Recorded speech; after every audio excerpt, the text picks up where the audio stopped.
สิ่งที่เฮาบุคคลล่วงลืมไปบ้านคือไปอยู่สกอยาแหละเนาะในที่สุดเนาะเราก็ได้กลับมายามบ้านเนี่ยบ้านเก่าบ้านที่เกิดเนาะบอนฝั่งแห่ไส้บื้อเขาว่านะบอนที่เขากำเนิดมาเนาะบอนที่เขาลิ้นขี้ฝุ่นอยู่กลางบ้านตักมันอาบน้ำฝุ่นอยู่เนาะอันนี้จะเป็นบรรยากาศตอนเช้าประมาณ9 โมงเช้าเด้อ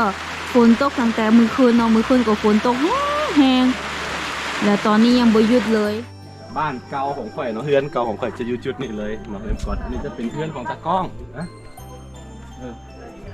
จะเป็นแบบว่าเคยอยู่จุดนี้มาก่อนเด้อเนาะแบบว่านานๆที่เขาชิได้กลับมายามแล้วก็คือหลายๆคนอาจจะบ่เคยได้เห็นนะเนาะเอาออกไปได้น้อยเลยแล้วก็บางคนเขาบ่จื้อเนาะเวลาเขากลับมาก็อย่างที่เห็นนี่แหละก็สิมาต้อนรับสิมายามบ้านยามเฮือนไปว่าเต็มเลยปัดมีงานเนาะเห็นมั้ย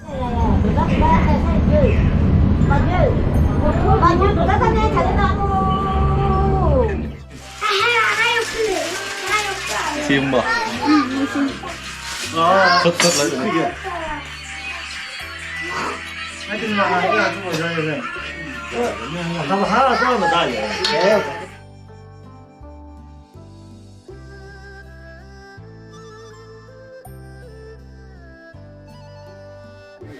สบายดีทุกคนนอนยินดีต้อนรับเข้าสู่ซ่องอาคาน้อยนอนตอนนี้เฮากลับมายามบ้านเก่าของค่อยเองเด้อสกูเฮ็ดหยังโอ้ใหม่หมดเฮ็ดหยังตำเพชรเนาะคือหลายๆคนอาจจะพูดเลยแหละว่าบ้านอันนี้คือบ้านปัจจุบันของข่อยที่ข่อยอยู่หั่นเนาะบ่แม่นบ้านเกิดเด้อบ้านเกิดข่อยอยู่เมืองนาหม้ออุดมไซเนาะตอนนี้เฮาพาสาวครูกลับมายามบ้านเนาะผู้ดีเฮาไปหลวงพระบางมาแล้วก็มันจะเป็นทางผ่านเด้ก็เลยว่าแวะเข้ามาเนาะ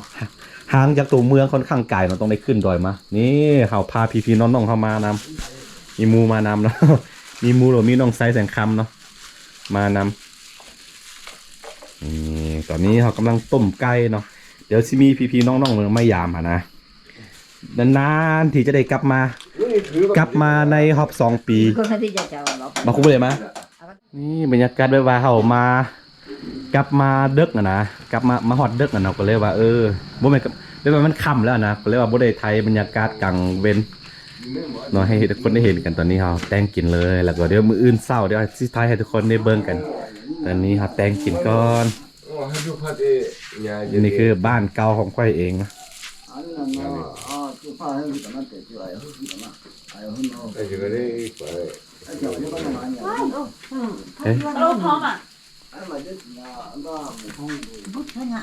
ต้มไก่พี่น้อง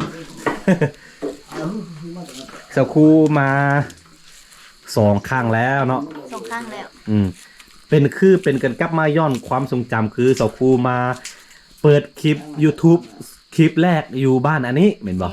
บ้านเก่าเขาเองมื้อนี้พอดีครบ2 ปีได้กลับมาเหม็นบอกต้มไก่ผู้อก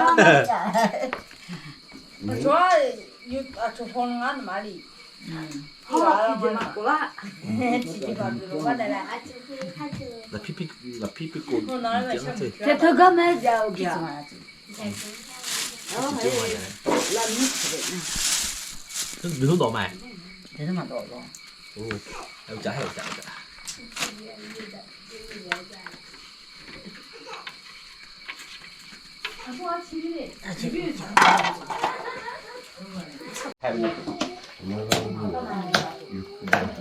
너 찾아도 너 망가 태그 좋아 민대.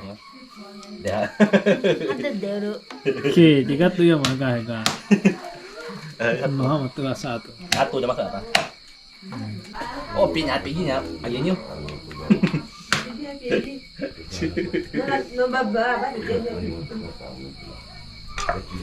chi cả nó chi ở sao xẹp quá xe đây để lăng chắc thì tôm xúc là bảo có chích ảo này thật phú mình bảo thật phú chi ảo xẹp quá แล้วก็เขาก็เสียบไปใส่น้ำแกงที่เขาต้มนี่แหละเอาข้าวหอมมันยังใส่เลยกัน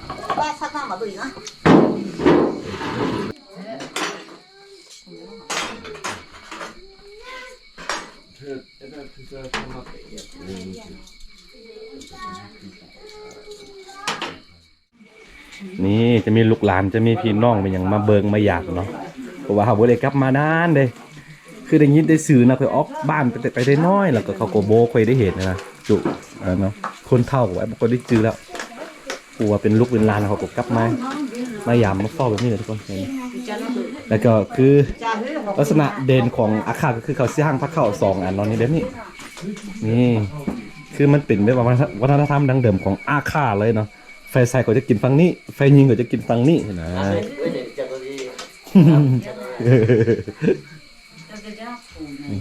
ตอนนี้สาวคู่กำลังจืนทอดนางย่ำนางงัวนะค่อนข้างมืดด้วยทุกคนเอา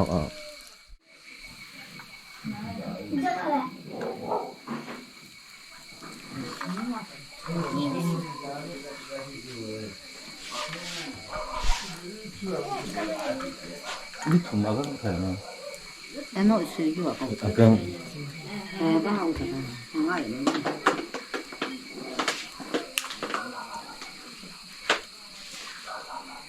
บรรยากาศได้ว่าคลาสสิกเด้อพี่น้องเด้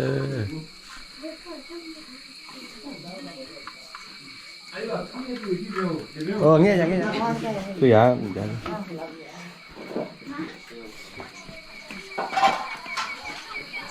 เอาดิฉันคือห้องอ่ะ Đấy, con không โอ้ย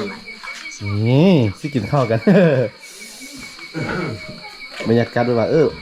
อบอุ่นนะทุกคนอบอุ่นแบบว่าเขาขับหู้ได้ถึงแบบว่ากินอายแบบว่ากินอายสมัยเป็นเด็กน้อย ความทรงจำก็กลับมาหมดเลยมาพี่เนาะนี่มีน้องทรายของมานำพาน้องอันนี้น้องทรายเนี่ยเป็นหมู่นะเป็นเพื่อนเนาะพอดีเขาสิไปลงน้ำท่าแล้วก็ชวนเขามาเลยมาแวะพี่ก่อน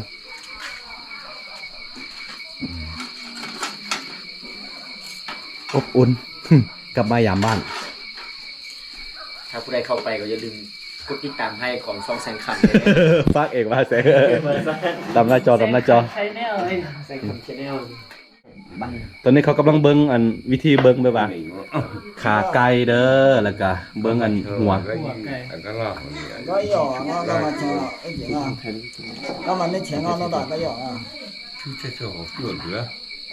nó mà nó chuyện nó đòi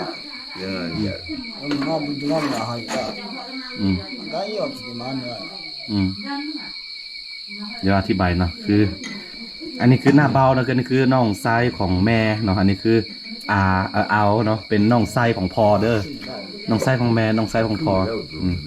เขาบอกว่าเบิ้งขาไกลแล้วก็ว่าเดินทางก็ไม่ว่าดีเนาะปลอดภัยแล้วก็หาเงินหาคำก็ได้ก็ว่าประมาณนี้เนาะที่จริงหากบ่มีดอกเงินคำ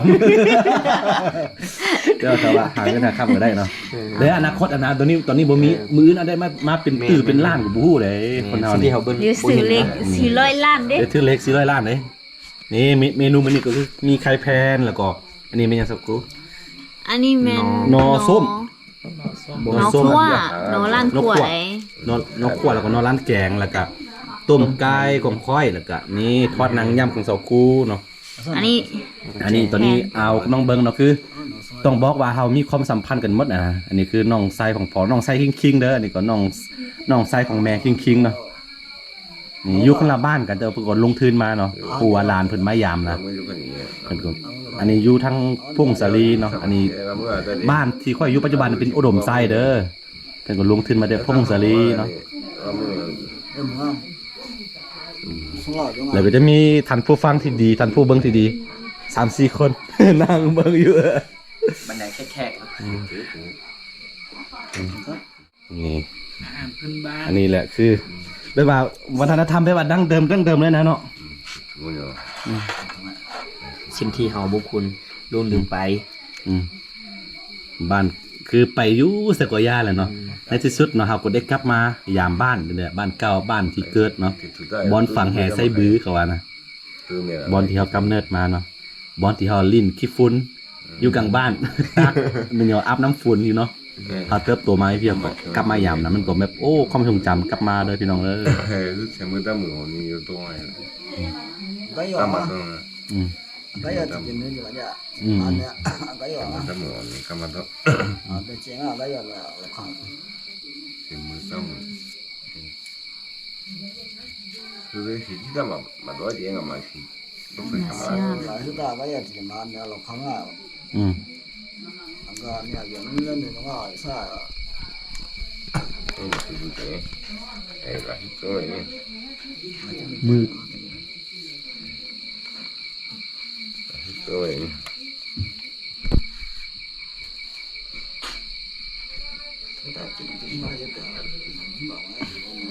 สาวครูกำลังสิไทยฮูก 애가 잠깐만요 นี่โคซกนี่บ่ได้เข้าน้ำเนาะ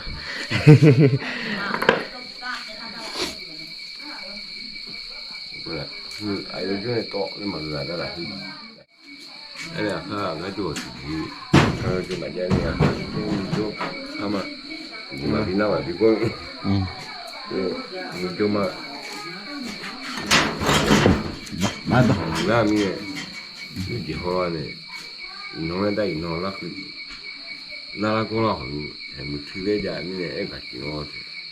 아가지고 막 판이 나가 본 태. 야는 지내자.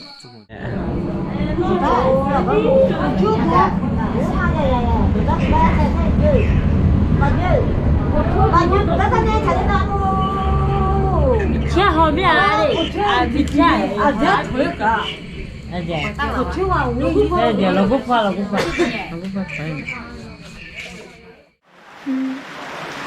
สบายดีตอนเช้าทุกคน ตอนนี้เราก็ยังอยู่บ้านเก่าของอาคาน้อยอยู่เนาะเราก็ตื่นมาเราเห็นฝนตกเลยทุกคนบ่สั่งกลับบ้านเทื่อบ่ฮู้ว่ามื้อนี้สิเช้าบ่ฝนหั่นนะมาบ้านเก่าของอาคาน้อยเทื่อใดฝนตกตลอดน่ะทุกคน ตอนนี้พาทุกคนมาเบิ่งบรรยากาศตอนเช้าๆตอนนี้ก็ประมาณ9 โมงแล้วเพราะว่าเราตื่นมาแล้วก็กินข้าวแล้วก็อยู่บ้านเพราะว่าออกไปใส่บ่ได้เลยมาเบิ่งกันทุกคนนี่ทุกคนอันนี้จะเป็นบรรยากาศตอนเช้าประมาณ9 โมงเช้าเด้อฝนตกตั้งแต่มื้อคืนเนาะมื้อคืนก็ฝนตกแห้งและตอนนี้ยังบ่หยุดเลยว่าสิกลับบ้านหั่นน่ะเบิ่งแม่ทางหั่นทางเป็นดินแดนแบบนี้นะเฮายังก็ยังบ่ได้แล้วทุกคนสิให้เฮาขี่รถจักรเมื่อได้แนวใดนี่ อันตรายแฮงนี่มาเบิ่งขออนุญาตให้ทุกคนมาเบิ่งเกือบนี่มื้อเช้าค่อยไปห้องน้ำหั่นน่ะย่างมาเบิ่งเกือบ ดินแดนเป็นแบบนี้อ่ะย่างแทบบ่ได้แล้วทุกคนไปใส่บ่ได้เลยประมาณนี้โอ้ฝนตกตลอดนะทุกคนมาบ้านนี้นะหรือว่ามาฮอดนี่ก็น่าจะบ่อยากให้กลับก็บ่จัก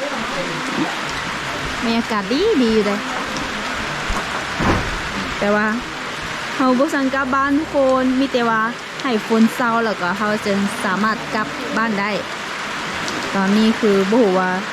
สิเซาประมาณจักโมงเนาะมีแต่รอท่านั่งลมกันกินถั่วดินอีหยังนี่ประมาณนี้เนาะทุกคนแล้วก็จูหมูของอาคาน้อยอหย่างก็เราอยู่ในเฮือนร่มกันลิ้นเนาะตอนนี้เฮาไปใส่บ่ได้เลย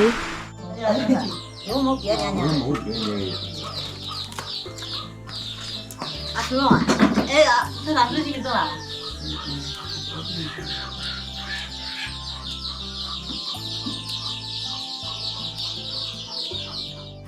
มื้อนี้จะเป็นมื้อสุดท้ายเนาะที่เขาจะอยู่พี่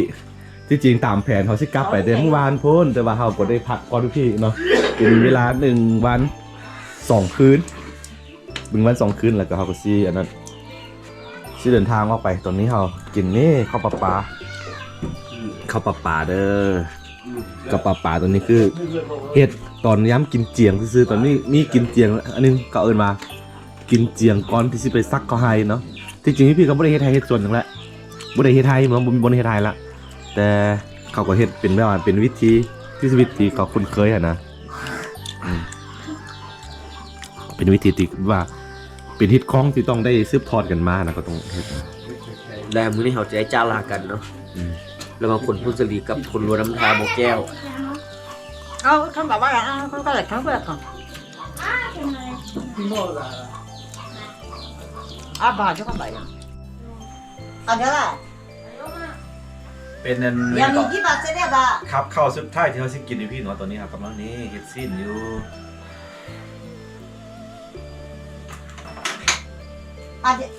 กลับมาอยากมาเกิดเด้อนานๆสิที่ได้กลับมาเนาะกลับมาจำเลยแบบครั้งสุดท้ายที่เขามายามบ้านปีเมื่อประมาณ2 ปีที่แล้วกับสาวครูเนาะเดี๋ยวนี้กลับมายามมีสาวครูมานำอีก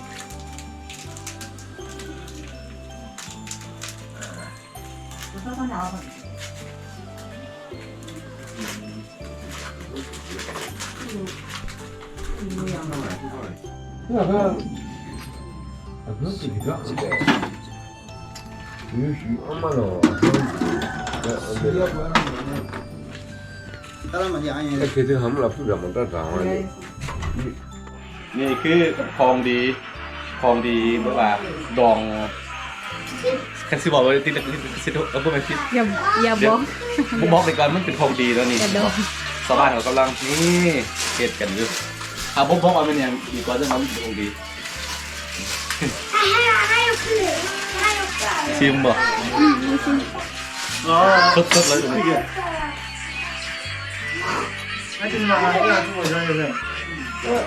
他们还要这么大人，这个可大了，知道吗？可听不到咱。คนดีเลยคนแทนได้เลย ไทยวะ เดี๋ยวเอาบ่เดี๋ยวเอาบ่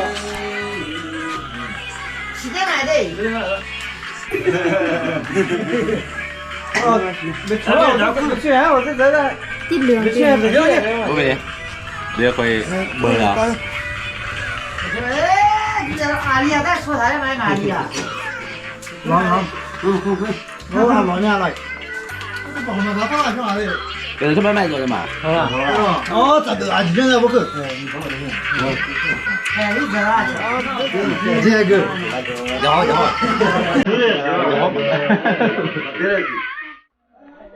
คือ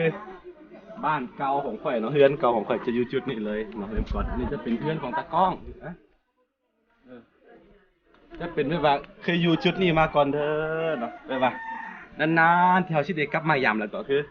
หลายๆคนอาจจะบ่เคยได้เห็นนะเนาะเอาออกไปได้น้อยเลยแล้วก็บางคนก็บ่จื้อเนาะเวลาเขากลับมาก็อย่างที่เห็นนี่แหละก็สิมาต้อนรับสิมายามบ้านยามเฮือนไปป่ะเต็มเลยปั่นมีงานเนาะเห็นมาจากครูตื่นเต้นบ่ เห็น เนื่องจากว่าเขาบ่ได้อยู่บ้านอันเขาออกไปแต่น้อยแล้วก็หายไปเลยบ่กลับมาเลยเนาะเขาก็อยากมาเห็นหน้าเขาก็มาเนาะอย่างที่เห็นเมื่อคืนนี่เขาคนเต็มเนาะมายามพี่ๆน้องๆเนาะตอนนี้เขาสิไปได้ไปอีก2 เฮือนเนาะไปกินข้าวคือเป็นนางรวมพักข้าวเขาแล้วจึงได้กลับไปเพราะว่ามื้อนี้เขาสิออกเดินทางไปยังเมืองสิงห์หลวงลำพาแล้วเด้อ อูทาง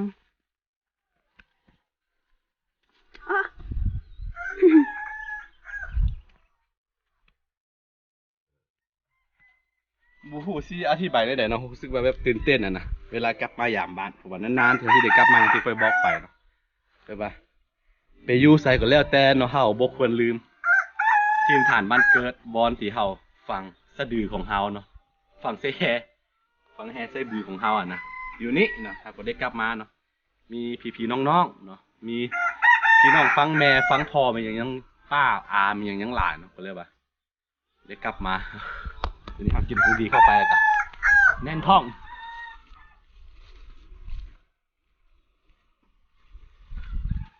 มันจะคัดไปนะ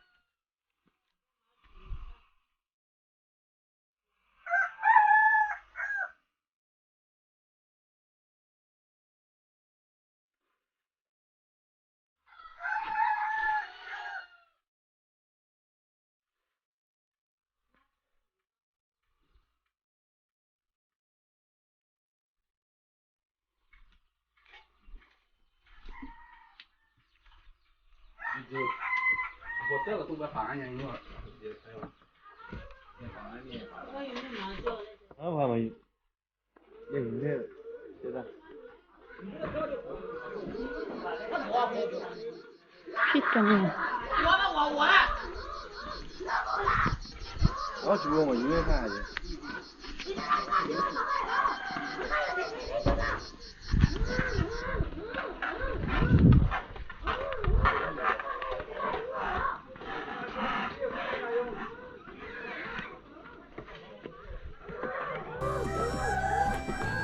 ราะว่ามีพี่น้องหลายคนต้องได้ไปไว้ว่าตลาดหลังเลยนี่คือเอ้ยของพ่อพี่สาวของพ่อเอ้ยพี่ที่สองเนาะข้าวแห้งนะ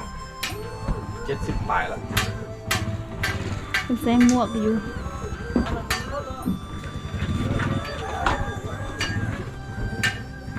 ทองเบงครับ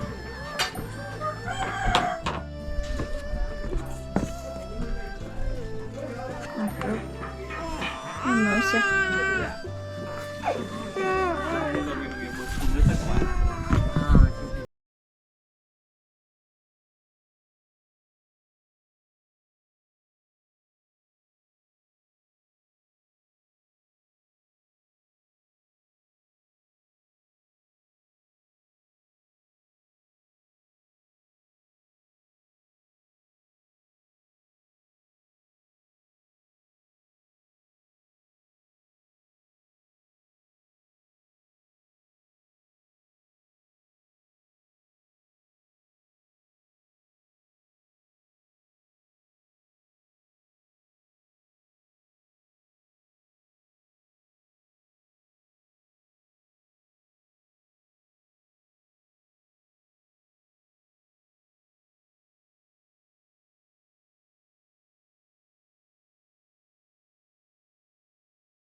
2,000 หยวนคือ นี่ใบ เงิน หนึ่งนี่ เงินกิบ ก็ถืออยู่เงินกิบน่าจะประมาณ225,000 2เซนซาว 220,000ประมาณนี้เงินหยวนอันนั้นแพง อืม บิดเงินสูง ใส่เงินหยวนเด้อนะแปลว่าคือต้องบอกว่าบ่ฮู้ว่าเขามีวิธีการแก้ไขจะได้ขั้นเป็นแบบนี้ไปเนาะอีกประมาณปี2ปีนี้ประเทศล่มแน่นอนเด้อเพราะว่าเงินค่อนข้างเฟ้อเนาะเงินเฟ้อแฮงแล้วก็ค่าครองชีพแพงเนาะเงินเดือนเจ้าหน้าที่พนักงานราชการตามเนาะมันแต่ว่าค่าครองชีพทุกอย่างแพงหมดเด้ถ้าบ่มีอันนี้เว้าความจริงเด้อถ้าผู้นำบ่ลงมาแก้ไขนี่อีกปี2ปีนี้ล่มแน่นอนเด้อประเทศเด้ออันนี้ฝากไว้เลยเป็นปัญหาเนาะเป็นปัญหาเลยอยู่พี่นี่เขาอยู่จีนแล้วก็อยู่ใกล้จีนแล้วก็ใช้เงินหยวนกันนี่แหละ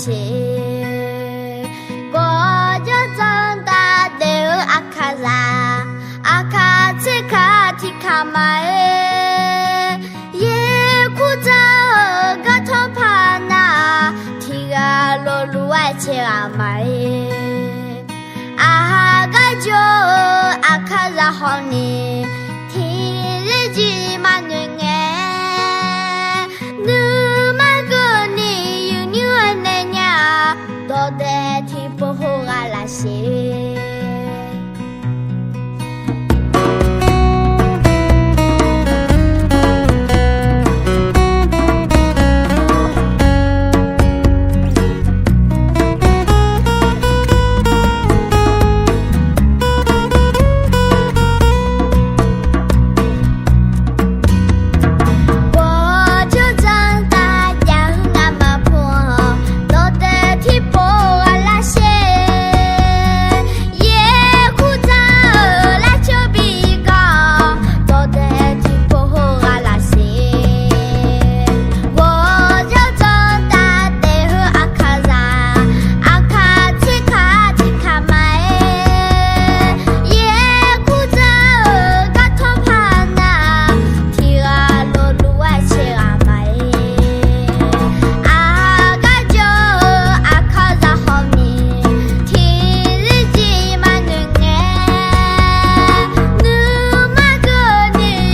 าหากะโจ